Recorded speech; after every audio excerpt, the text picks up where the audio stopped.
तो जो टॉपिक था हमारा, पहले हम लोग ने इनकम अदर गोल्स देख लिया था। नेशनल इनकम की हम बात कर रहे थे ना, पर कैपिटा इनकम की हम बात कर रहे थे। तो उसमें ये बात हुई थी कि जो टोटल इनकम है देश की, अगर उसकी पॉपुलेशन से उसको डिवाइड कर दिया जाए तो हमको पर कैपिटा इनकम मिल जाएगा। ठीक है, तो टोटल इनकम इंडिया की है, उसको अगर हम 142 करोड़ से डिवाइड कर देते हैं तो हमको मिल जाएगा पर कैपिटा इनकम। ठीक है, तो ये था नेशनल इनकम का क्राइटेरिया, अदर गोल्स का क्राइटेरिया जो हम बात कर रहे थे। सर नेशनल इनकम, हाँ सर बोलो। एक डाउट था कि वो ट्रिपाटाइट सिस्टम क्या होता है? ट्राईपर्टाइट बेटा, ट्राईपर्टाइट में तीन, ट्राई का मतलब होता है थ्री। ठीक है, तो ट्राईपर्टाइट सिस्टम डेमोक्रेसी में ऐसा ही हो, डेमोक्रेसी कॉन्स्टिट्यूशन का मतलब सिविक्स का पार्ट तुमने पूछा होगा ना। Yes sir. हाँ, तो ट्राईपर्टाइट का मतलब है तीन लेवल गवर्नमेंट की। ठीक है, जो हमने वर्टिकल पावर शेयरिंग की बात की थी, एक हॉरिजॉन्टल पावर शेयरिंग, वर्टिकल, तो जो वर्टिकल है वो ट्राईपर्टाइट की बात हो रही है। तो वहाँ पे तीन लेवल है गवर्नमेंट की ना, सेंट्रल है, स्टेट है और नीचे लोकल गवर्नमेंट है। सर हिस्ट्री में भी ऐसा कुछ रिलेटेड है क्या? हिस्ट्री में यार ट्राईपर्टाइट स्ट्रगल्स वगैरह हैं, मतलब जो वॉर होते थे, बहुत सारे टर्म्स ऐसे आते हैं हिस्ट्री में, मतलब बहुत सारी वॉर्स ऐसी हुई जिसमें तीन लोग लड़ रहे हैं। जैसे एक जगह है, उस जगह के लिए तीन लोग आपस में लड़ रहे हैं, उसको कंट्रोल करने के लिए, उस जगह को जीतने के लिए, तो वो ट्राईपर्टाइट हो जाता है। जैसे हिस्ट्री में एक एग्ज़ाम्पल आता है कन्नौज का।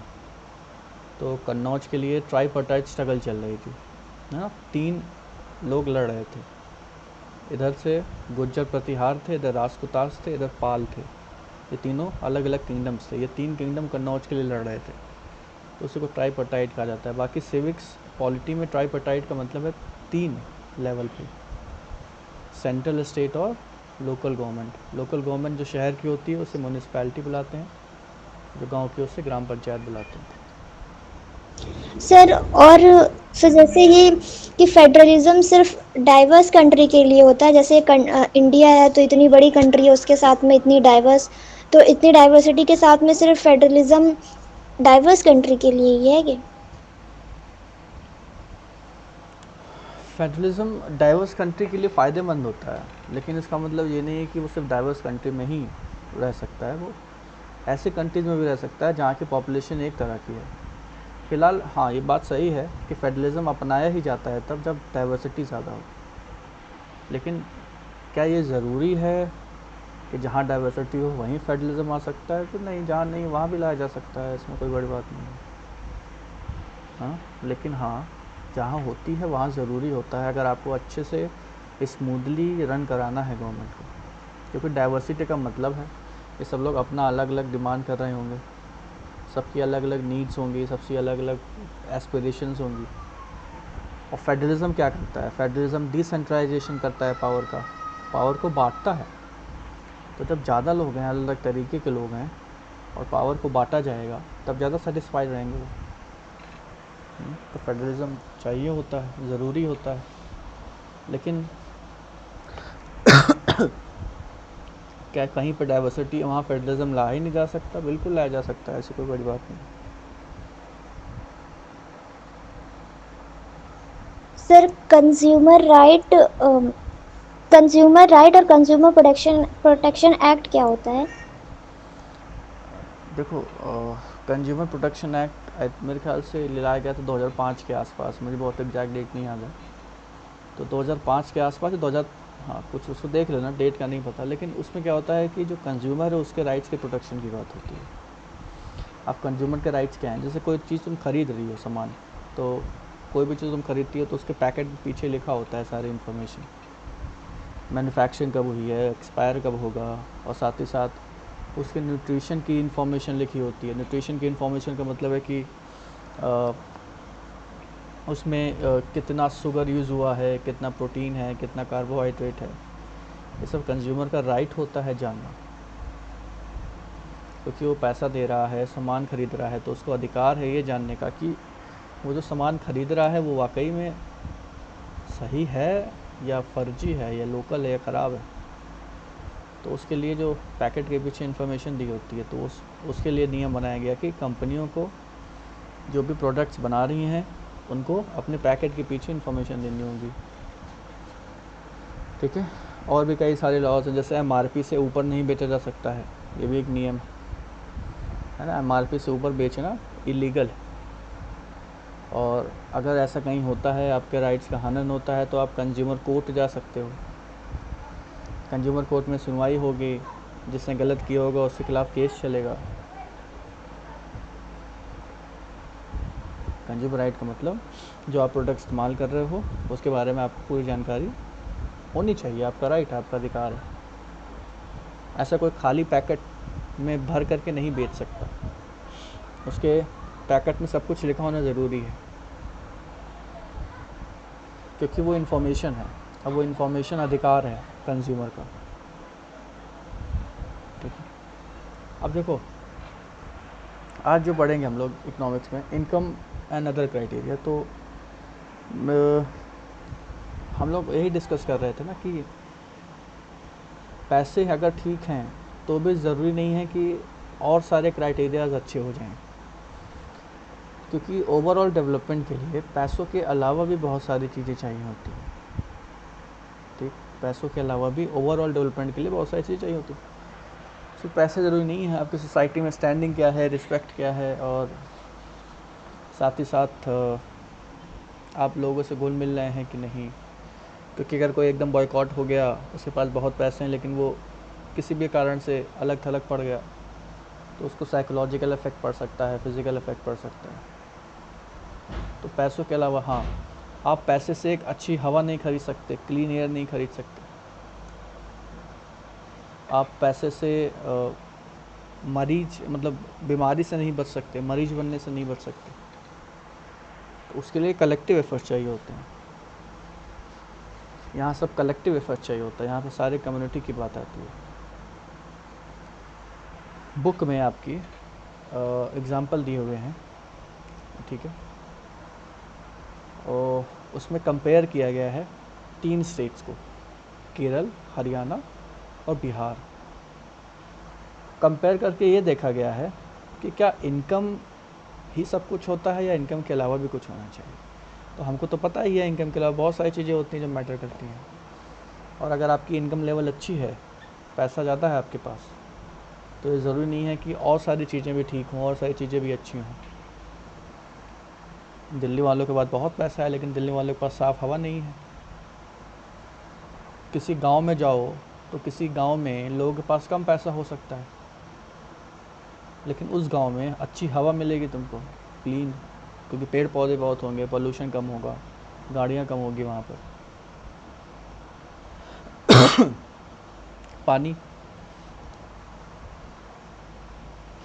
बहुत पैसे हैं आपके पास लेकिन तब भी आप साफ़ पानी अगर ख़त्म हो गया तो आपको नहीं मिलेगा, अमीर गरीब सब इफ़ेक्ट होंगे।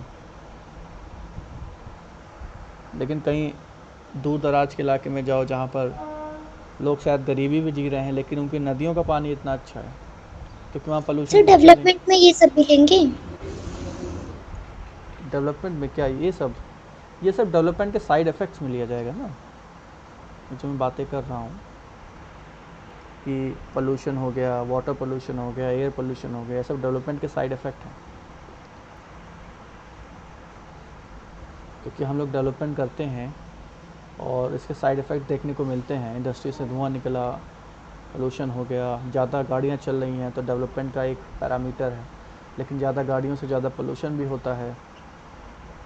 सर जैसे आपने एग्जांपल दिया कि दिल्ली में वहाँ पे बहुत पैसा है लेकिन वहाँ पे शुद्ध हवा नहीं है, तो क्या उसे डेवलप वो एक सिटी मानेंगे?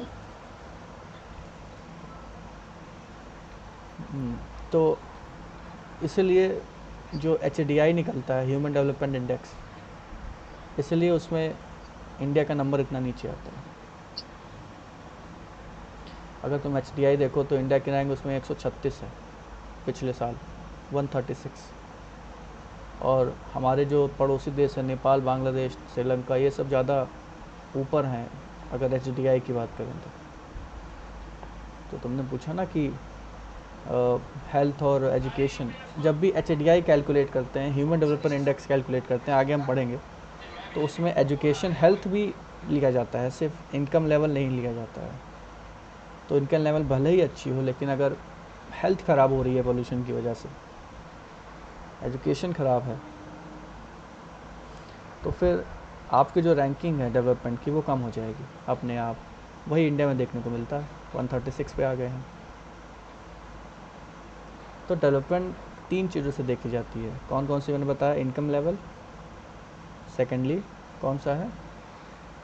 हेल्थ, एजुकेशन, 3 चीज़ों से। इनकम लेवल इंडिया में भले अच्छा हो गया हो, लेकिन बाकी 2 चीज़ें अभी अच्छी नहीं हैं। इसकी वजह से HDI में हमारी रैंक बहुत कमज़ोर है।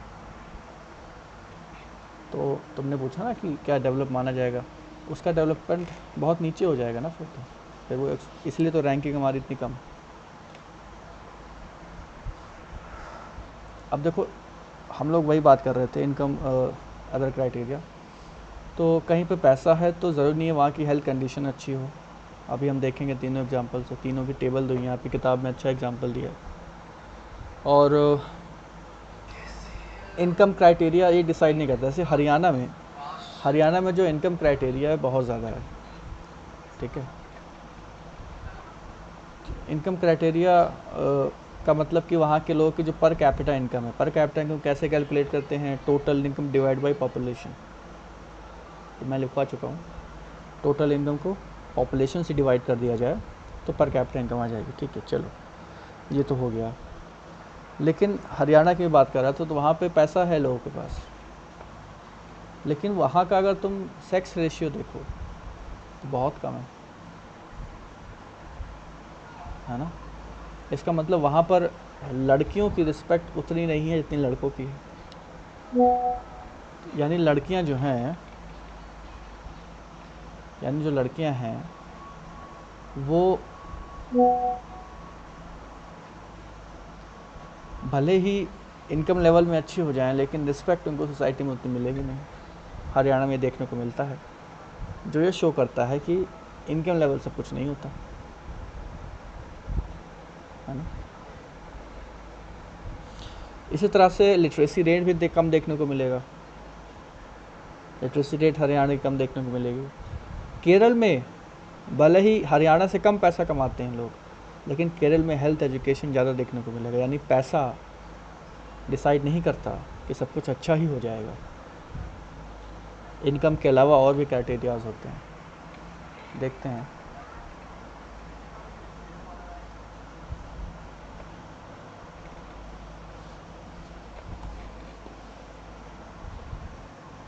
कहाँ गया बोला चैप्टर?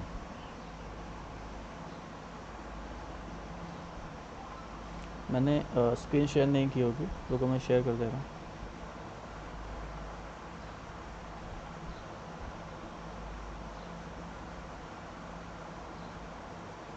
ठीक है,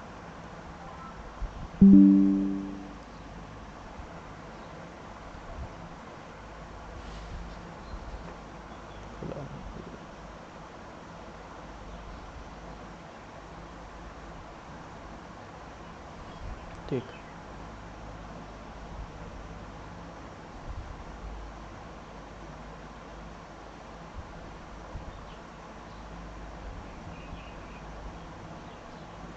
स्क्रीन दिख रही मेरी?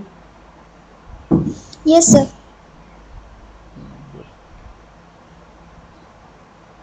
ये देखो, यहाँ पर हम देखेंगे, तीनों को कंपेयर करेंगे।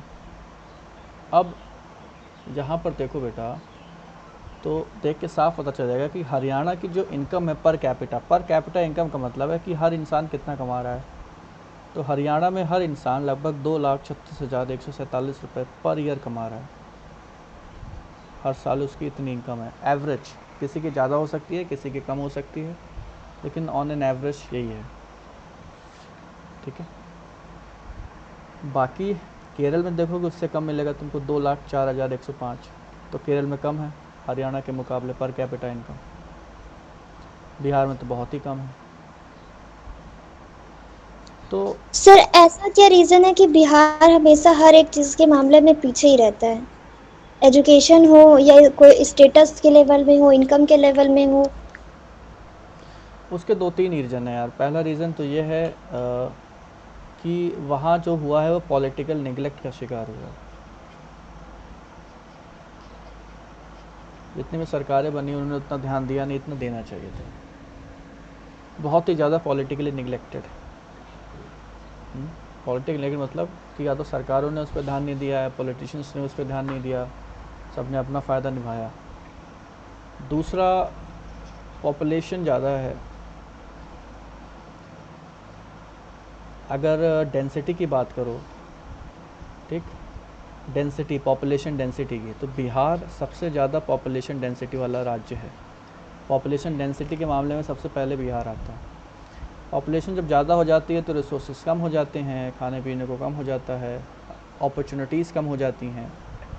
थर्डली, वहाँ पे एजुकेशन लेवल, हेल्थ लेवल इतना ख़राब है। एजुकेशन हेल्थ ख़राब होने की वजह से, बैकवर्डनेस होने की वजह से वो हर इंडिकेटर में नीचे आता है ना? सर क्या उनकी लैंग्वेज की वजह से भी उनको बिछड़ा हुआ नहीं नहीं, वो दिखाया? लैंग्वेज का कोई इशू है ही नहीं बेटा। लैंग्वेज का कोई इशू नहीं है। जो भोजपुरी लैंग्वेज है तो काफ़ी अच्छी लैंग्वेज है ना। लैंग्वेज की वजह से कोई बैकवर्ड नहीं हुआ करता। हाँ, बैकवर्ड होने के बाद उनकी सारी चीज़ें फिर गलत नज़र से देखी जाती हैं। अब जैसे तुमने कोई गलत काम कर दिया, तुमने एक गलत काम किया, तुमने भले ही 100 अच्छे काम किए रहे होंगे, लेकिन आदमी तो आपको ये 100 अच्छे कामों को नहीं देखता है, आपके एक गलत काम को ज़्यादा ध्यान देगा। तो बिहार में ये सारी चीज़ें हैं नहीं, बैकवर्ड एरिया है, थोड़ा सा बैकवर्ड स्टेट में आता है, तो उसकी सारी चीज़ें भी अच्छी नज़र से नहीं देखी जाती हैं। बाकी लैंग्वेज का कोई लेना देना ज़्यादा है नहीं इसमें। अच्छा, तो हमने देखा यहाँ पे हरियाणा का इनकम लेवल ज़्यादा है, केरल का कम है। यानी अगर पैसा सब कुछ होता तो इनकम लेवल में हरियाणा ऊपर आने के बाद सब जगह पे ऊपर आता, लेकिन ऐसा नहीं है। ठीक, यहाँ पे देखो, अगर हम इन्फेंट मोर्टेलिटी रेट की बात करें, इन्फेंट मोर्टेलिटी रेट क्या होता है बेटा? होता क्या है, जब बच्चा पैदा होता है तो पैदा होने के बाद बहुत बच्चे सरवाइव नहीं कर पाते हैं। ठीक है, हम लोग बड़े हो गए, 20 साल 21 साल के हो गए, 27 साल का मैं हो गया, 15-16 के तुम हो गए, 14-15 के, तो सारे लोग सरवाइव नहीं कर पाते। तो उसी को इन्फेंट मोर्टेलिटी रेट कहते हैं। मतलब 1000 में से कितने बच्चे मरे और कितने बच्चे सरवाइव किए। अगर केरल की 7 इन्फेंट मोर्टेलिटी रेट है, इसका मतलब केरल में 1000 बच्चों में से 7 बच्चे मरे हैं पैदा होने के बाद।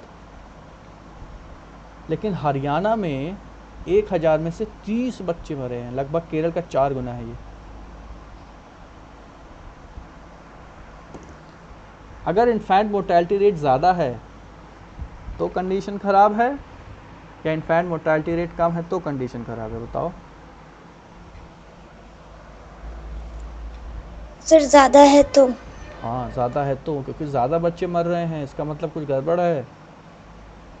हेल्थ फैसिलिटीज़ उतनी अच्छी नहीं है, डॉक्टर्स उतने अच्छे से देख रेख नहीं कर रहे हैं, उतने अच्छे हॉस्पिटल्स नहीं हैं, टेक्नोलॉजी नहीं है। तो हरियाणा का तो इनकम लेवल ज़्यादा था भाई, हाँ, तो कैसे केरल से इसमें पीछे हो गया? ये दिखा रहा है कि इनकम सब कुछ नहीं दे सकता, नॉट एवरीथिंग। पैसा सब कुछ नहीं दे सकता आपको, उसके अलावा भी बहुत सारी चीज़ें होती हैं। लिटरेसी रेट की बात करते हैं, हरियाणा में 82% है और केरल में 94% है। भाई हरियाणा का इतना पैसा है तो सब लोग को पढ़ लेना चाहिए था। हरियाणा के pass on an average Kerala से ज़्यादा पैसा है, ज़्यादा पैसा है तो अच्छे से उनको शिक्षा प्राप्त कर लेनी चाहिए थी। लेकिन 12% कैसे पीछे हो गए? यहाँ पे रिस्पॉन्सिबल है उनका सोशल एटीट्यूड। सोशल एटीट्यूड का मतलब एज ए सोसाइटी वो शिक्षा को कितना महत्व देते हैं। शिक्षा को ज़्यादा महत्व नहीं मिलता, लड़कियों को ज़्यादा महत्व नहीं मिलता, लड़कियों को पढ़ाने के लिए ज़्यादा महत्व नहीं दिया जाता। तो पैसा ज़्यादा हो भी तो भी सोशल एटीट्यूड आपका ऐसा है, आपकी सोसाइटी ऐसी है कि वहाँ पे डेवलपमेंट है ही नहीं, तो पैसा सब कुछ नहीं है। इसी तरह से देखो बेटा, अटेंडेंस रेशियो की बात करें, 14 से 15 साल वालों की, कितने लोग स्कूल जाते हैं, है ना? तो 100 में से 83 लोग केरल में जाते हैं और 100 में से सिर्फ 61 लोग हरियाणा में जाते हैं। तो भाई साहब इतना पैसा था हरियाणा वालों के पास, है ना, तब तो स्कूल जाना चाहिए उनको, पैसों कमी नहीं होनी चाहिए कभी। वो स्कूल की फ़ीस भर सकते हैं, ड्रेस ले सकते हैं, कपड़े ले सकते हैं, लेकिन ऐसा नहीं हो रहा है। तो इनकम के अलावा भी और सारे क्राइटेरियाज होते हैं, जैसे इन्फेंट मोर्टेलिटी रेट हो गया, लिटरेसी रेट हो गया, अटेंडेंस रेशियो हो गया। और ये बिहार में इनकम दिखाया गया 40,000 है, तो इलिटरेसी की वजह से ही वहाँ की इनकम भी डिक्रीज हुई है। हाँ, वहाँ के लोग पढ़े लिखे नहीं होंगे, पढ़े लिखे नहीं होंगे तो काम धंधा नहीं कर पाएंगे, और वहाँ पे इंडस्ट्रीज़ कम है बेटा, मतलब इंडस्ट्री डेवलपमेंट उतना नहीं है, तो उतनी जॉब्स नहीं हैं। अब बिहार में बहुत सारी टीचर की वैकेंसीज़ निकल रही हैं, है ना? तो ये जो हो रहा है, ये सबका इफ़ेक्ट देखने को मिलेगा 5-10 साल के बाद, है ना? 10 साल मिनिमम लगता ही लगता है किसी भी चेंज को दिखने में। 1 साल के अंदर चेंज नहीं दिखा करता, 10 साल लग जाते हैं। तो इनकम लेवल बढ़ेगी बिहार की भी, लेकिन टाइम लगेगा।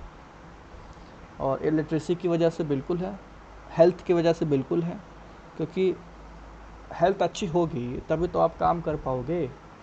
एक बीमार आदमी कैसे काम करेगा, और बीमार आदमी कैसे कमाएगा बताओ? एक अनपढ़ आदमी ज़्यादा कमाएगा कि एक पढ़ा लिखा आदमी ज़्यादा कमाएगा? अनपढ़ आदमी ज़्यादा दिहाड़ी कर सकता है, एक पढ़ा लिखा आदमी कम से कम 40-50 हज़ार की नौकरी कर सकता है। तो ऑब्वियसली काफ़ी डिफरेंस आ जाता है इस वजह से इनकम लेवल में। हरियाणा के इनकम लेवल इसलिए ज़्यादा है क्योंकि हरियाणा में काफ़ी इंडस्ट्रियल टाउन्स हैं। हरियाणा में गुड़गांव है, हरियाणा में सोनीपत है, हिसार है, ये सब इंडस्ट्रियल टाउन में आता है, इसलिए वहाँ की इनकम लेवल ज़्यादा है। गुड़गांव में काफ़ी ऊंची ऊंची बिल्डिंग्स देखने को मिलती हैं। गुड़गांव जो अब गुरुग्राम के नाम से जाना जाता है, दिल्ली वाला इलाका, दिल्ली एनसीआर में आता है।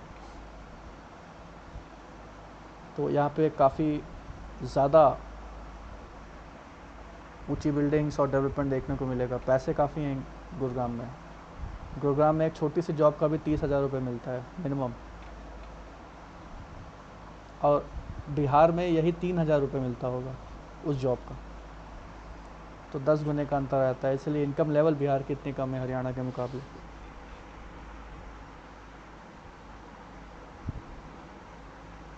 तो कुल मिला के यही था, इसको लिख लो।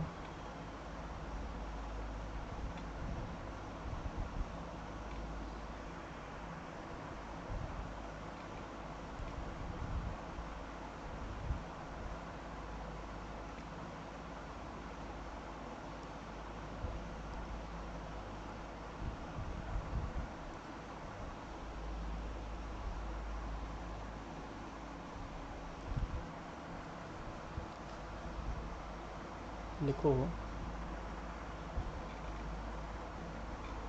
Income does not assure everything.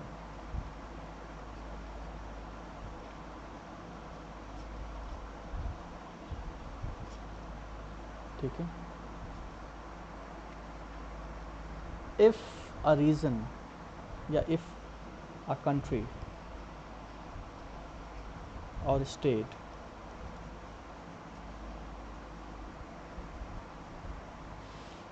if a country or state is having high per capita income,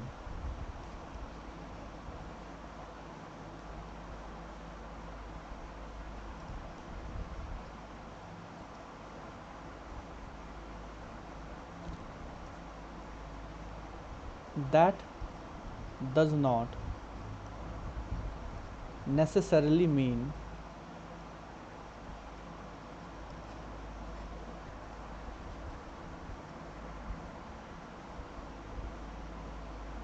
mean that all other indicators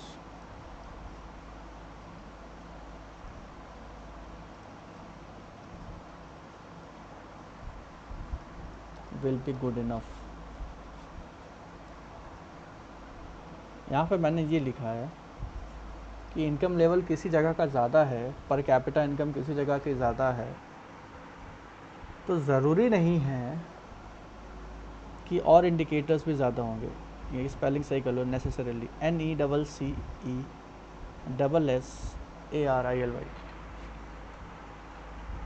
तो यही लिखा मैंने. सिंगल सी होगा बेटा, सॉरी, नेसेसरी में सिंगल सी होता है, NECC. अरे यार रुक जाओ, कितनी गलतियाँ करूँगा मैं. NECESSARILY.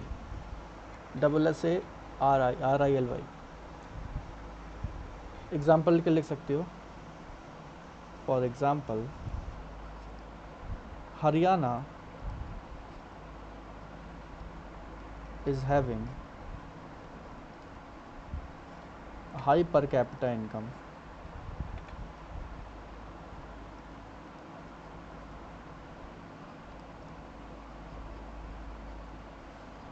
than Kerala,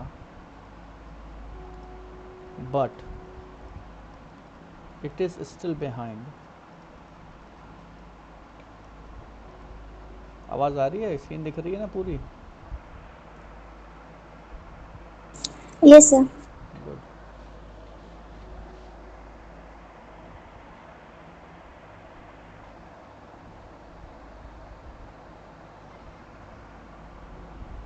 It is still behind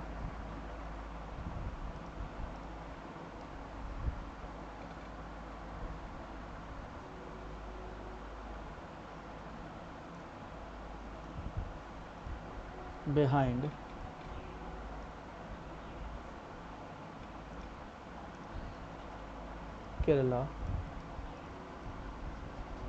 in other indicators.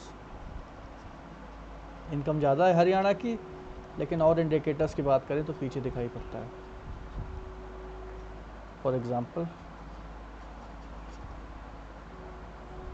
Infant mortality rate,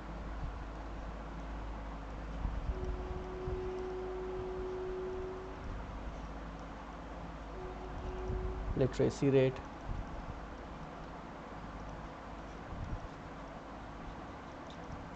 sex ratio,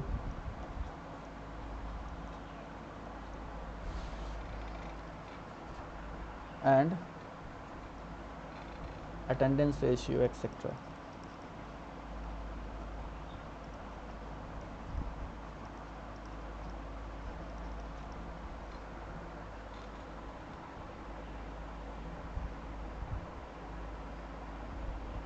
ठीक है.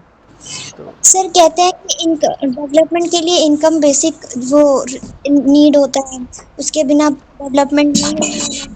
लेकिन रीज़न क्या है कि लिटरेसी रेट और मोर्टेलिटी रेट, अटेंडेंस रेट ये सब कम है इनकम होने के बावजूद. बताया तो ना मैंने अभी. मैंने क्या बताया? Societal attitude. सोसाइटी कैसी है वहाँ की? आपको क्या लगता है या तुम्हें क्या लगता है कि पैसा आ जाने के बाद थिंकिंग भी अच्छी हो जाती है? ऐसा ज़रूरी नहीं होता है. पैसा तो किसी करप्शन करने वाले इंसान के पास भी आ जाता है. बहुत सारे इंसान करप्शन करते हैं. अब वो करप्शन कर रहे हैं, उनके पास ढेर सारा पैसा आ गया, लेकिन क्या उनका रास्ता, उनके सोचने का तरीका क्या सही है? करप्शन का तरीका. बहुत लोग गंदे से गंदा काम करते हैं, लेकिन फिर भी पैसा कमा लेते हैं. तो पैसा आ जाने का मतलब ये नहीं है कि आपका एटीट्यूड या societal attitude, as a society आप कैसा सोच रहे हो, एज एन इंडिविजुअल आप कैसी सोच रखते हो, ये सब अच्छी हो जाए, ज़रूरी नहीं होता. तो हरियाणा में सोसाइटी हमेशा से ऐसी ही रही है. कैसी? औरतों के एजुकेशन के ख़िलाफ़. बहुत ज़्यादा फीमेल इन्फेंटिसाइड हुआ है. बच्चियां पैदा होती हैं तो उनको मार दिया गया. जिसकी वजह से उनकी पॉपुलेशन ही नहीं बढ़ पाई। और लड़कों को भी ज़्यादा पढ़ने लिखने नहीं दिया गया, जल्दी उम्र में शादी करा देना, उसके बाद उनको काम पे लगा देना, फैमिली की जिम्मेदारी दे देना। आप जब 17-18 साल में परिवार बना करके उस कमाने लग जाते हो तो कैसे पढ़ाई अच्छी होगी, कैसे लिटरेसी रेट अच्छा होगा। जब 14 साल में लड़कियों को शादी करा दी जाए या लड़कियों को पैदा होते मार दिया जाए तो कैसे एक्सपेक्ट करते हैं आप कि एज अ सोसाइटी आपका लिटरेसी एजुकेशन अच्छा होगा। यही बात तो मैंने बताई।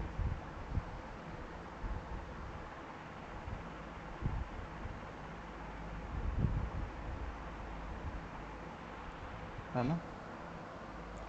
अब देखो पीछे का कुछ चीज़ें थी वो हम देख लेते हैं। मैं तुमसे कह रहा था कि कुछ एग्जांपल्स एनसीईआरटी के अच्छे अच्छे हैं। हाँ अब देखो ये एक टेबल दिया हुआ है, एवरेज इनकम की बात कर रहे थे हम लोग। तो एवरेज इनकम का मतलब वही होता है बेटा, per capita income. Per capita income ही एवरेज इनकम है। ठीक, कैसे कैलकुलेट होती है, मैंने बताया कि total income divide by total population.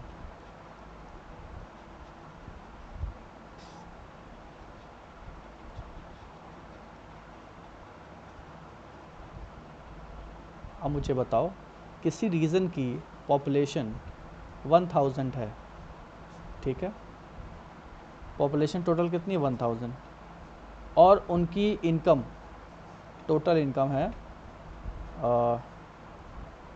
200, ठीक है, 1000 या 10,000 कर दो। तो पॉपुलेशन है 10,000 और इनकम है, उल्टा कर दिया मैंने, सॉरी, इनकम कर दो 20,000 या 2 लाख कर दो, 2,000, 20,000, 2 लाख, ठीक है। पर कैपिटा इनकम बताओ, पॉपुलेशन 10,000 और टोटल इनकम 2 लाख, पर कैपिटा इनकम कितनी आएगी, मतलब हर एक का एवरेज। सर 2000। हाँ सही। अरे नहीं, 2000 कैसे आएगा, 2 लाख डिवाइड बाई 10,000 करना है ना तुमको, तो 20 रुपये आएगा। Total income upon total population, total income कितना है 2 लाख, टोटल पॉपुलेशन 10,000, तो 2 लाख डिवाइड बाई 10,000, 20 रुपये। यानी हर इंसान एवरेज कितना कमाता है, 20 रुपये कमाता है। ये सिर्फ एग्जांपल दे रहा हूँ कि total income divide by total population हम कर देंगे तो हमको average income, per capita income या एवरेज इनकम मिल जाएगा। अब यहाँ पर देखो ध्यान से, 2 कंट्रीज़ की बात की गई है, ठीक है, कंट्री ए और कंट्री बी। और मान लेते हैं एग्जाम्पल में आसानी देने के लिए ये माना गया है कि दोनों ही जगह 5-5 लोग रह रहे हैं। कितने लोग रह रहे हैं, 5। कंट्री ए में 5 लोग रहते हैं, यानी कंट्री ए की पॉपुलेशन 5 है, कंट्री बी की पॉपुलेशन 5 है ना। ये मत सोचना कि ऐसी कौन सी कंट्री जहाँ 5 लोग रहते हैं, वो सिर्फ एग्जाम्पल दिया गया बेटा समझने के लिए, नहीं तो बहुत बड़ा कैलकुलेशन करने का कोई मतलब नहीं रह जाता है। तो कंट्री ए में भी 5 लोग हैं, कंट्री बी में भी 5 लोग हैं। कंट्री ए का जो पहला बंदा है उसकी इनकम है 9500 यानी 9,500। जो दूसरा बंदा है, दूसरा है लड़का या लड़की जो भी होगा, उसके 10,500 है, 10,500। थर्ड की 9,800 है, फोर्थ की 10,000 है और फिफ्थ की 10,200 है। एवरेज कैसे निकालोगी, सबको प्लस कर लो और प्लस करने के बाद 5 से डिवाइड कर दो, है ना। Total income divide by total population, कितना एवरेज आ रहा है करके बताओ।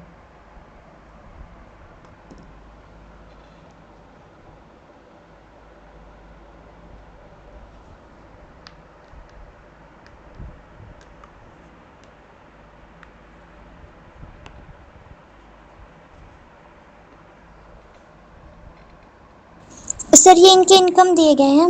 हाँ सबको प्लस करके 5 से डिवाइड करना है, नहीं टोटल पॉपुलेशन से डिवाइड करना है, तो एवरेज या पर कैपिटा इनकम मिल जाएगी उनको।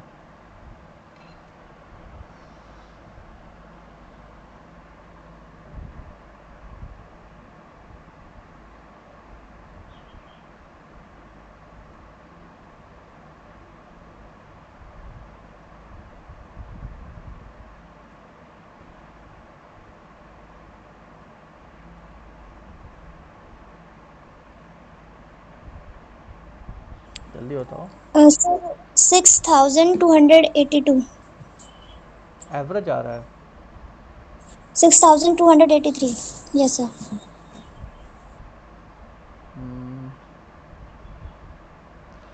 चलो मैं ऐड करता हूँ।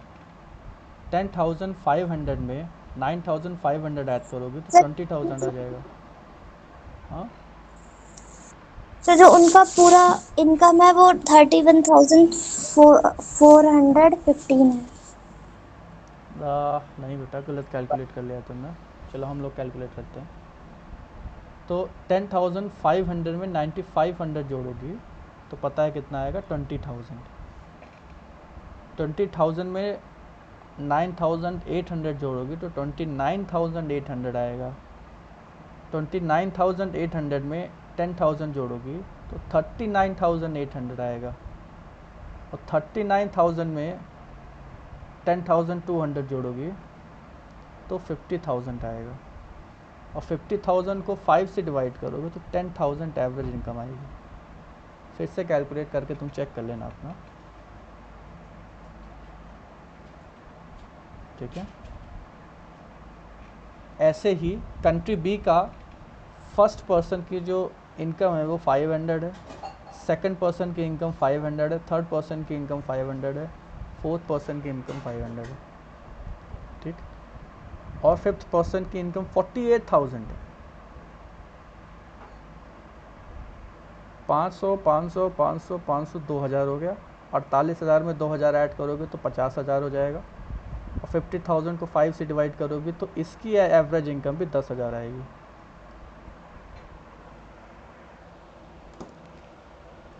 यानी कंट्री ए की एवरेज इनकम 10,000 है, कंट्री बी की एवरेज इनकम 10,000 है। लेकिन डिफरेंस क्या है? एक गेम होता है ना, फाइंड द डिफरेंस, अंतर पता करो। पता करो अंतर क्या है दोनों में, क्या डिफरेंस लग रहा है तुमको? सर एक एवरेज इनकम तो इक्वल ही है।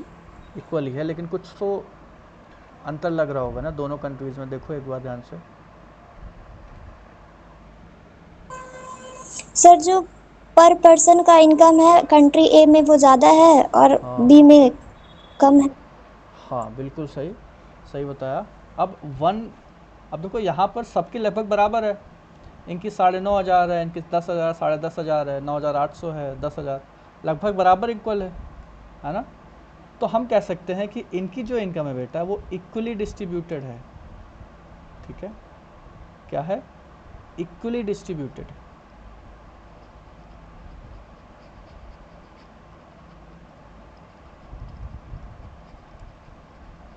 लेकिन कंट्री बी में 4 लोग के पास सिर्फ 500 रुपये है और अकेले बंदे के पास 48,000 रुपया है। सोचो कितना अंतर है। ये तो एकदम अमीर है, ये सब एकदम गरीब है। यहाँ पर जो है वो अनइक्वल डिस्ट्रीब्यूशन है, इसी को हम लोग बुलाते हैं इनइक्वालिटी।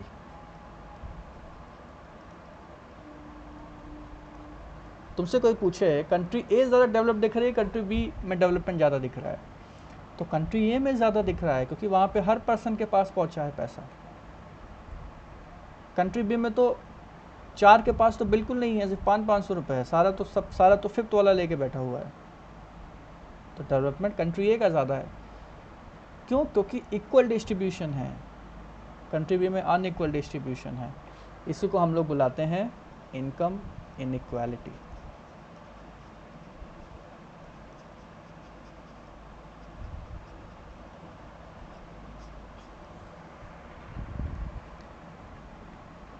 इनकम इनइक्वालिटी इंडिया में भी बहुत ज़्यादा है। इंडिया का जो 50% पैसा है वो टॉप के 1% के पास है। भरोसा नहीं होगा ना। 50% इनकम 1% पॉपुलेशन कंट्रोल करती है। सोचो, आधा पैसा केवल 1% लोगों के पास है। सर ऐसा क्यों है, जो डिफरेंट डिफरेंट जॉब है उनकी वजह से? ऐसा इसलिए है क्योंकि हुआ क्या कि डेवलपमेंट को लोगों तक पहुंचाना पड़ता है, तो पहुंचाने के लिए बांटना पड़ता है, शेयरिंग टाइप का होता है। धीरे धीरे वो नीचे तक जानी चाहिए, लेकिन वो नीचे तक गई नहीं। जो पावर था वो ऊपर के लोगों के पास ही रह गई, उसको नीचे तक पहुंचाया ही नहीं गया। अब जैसे तुम बात करो अगर किसी ऑफिसर की, तो ऑफिसर के पास बड़ा पैसा होगा, किसी बिजनेसमैन के पास बहुत पैसा होगा। अब वो नहीं चाहता ना दूसरे के पास भी पैसा आए, क्योंकि पैसा का मतलब कंपटीशन हो जाएगा, दूसरे को हमेशा नीचे ही रखना चाहता है। और सरकारें हमारी इंडिपेंडेंस के बाद से इतनी अमीर रही नहीं कि लोगों के पास इतना पैसा पहुंचा पाएँ। हम लोग खुद कर्ज में डूबे रहते हैं। ठीक है, तो रिसोर्सेस कुछ ही लोग के पास लिमिटेड रह गए, नीचे पहुंच ही नहीं पाए पॉपुलेशन तक। तो इनक्वालिटी बहुत है। वही बोला था ना, एक डायलॉग सुना होगा तुमने, अमीर अमीर होते जाते हैं, गरीब गरीब होता जाता है, क्योंकि सारा रिसोर्स, सारी पावर एक हाथों में रह जाती है। ठीक है,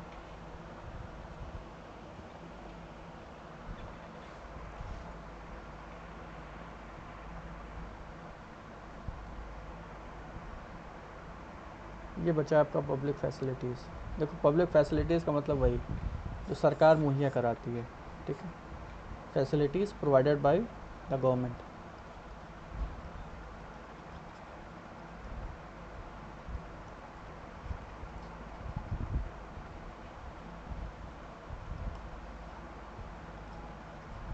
जैसे रोड्स हैं, वो सबके लिए अवेलेबल है ना, किसी के बाप का रोड तो होता नहीं है। वो फेमस डायलॉग होता है ना, तुम्हारे बाप की सड़क नहीं है। तो रोड्स सबके लिए अवेलेबल हैं। इसी तरह से सरकारी अस्पताल होते हैं, है ना, सरकारी स्कूल होते हैं, गवर्नमेंट स्कूल्स हो गए, गवर्नमेंट हॉस्पिटल्स हो गए।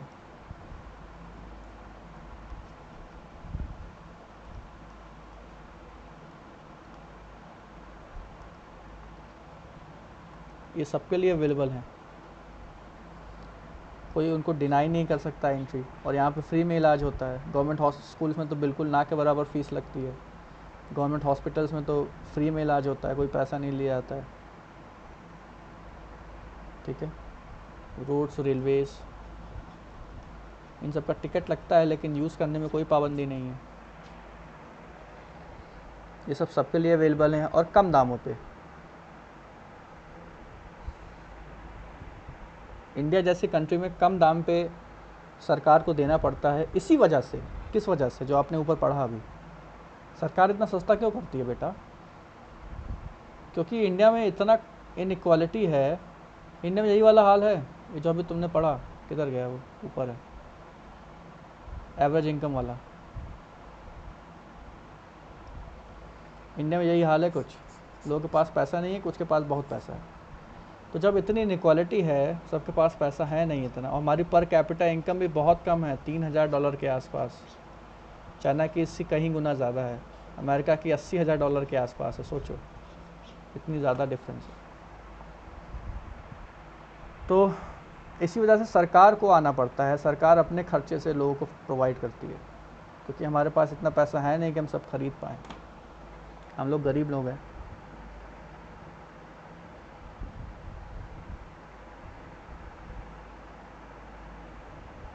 ठीक, चलो, कोई सवाल है?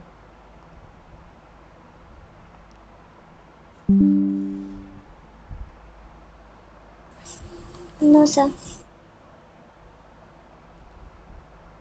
Okay, thank you.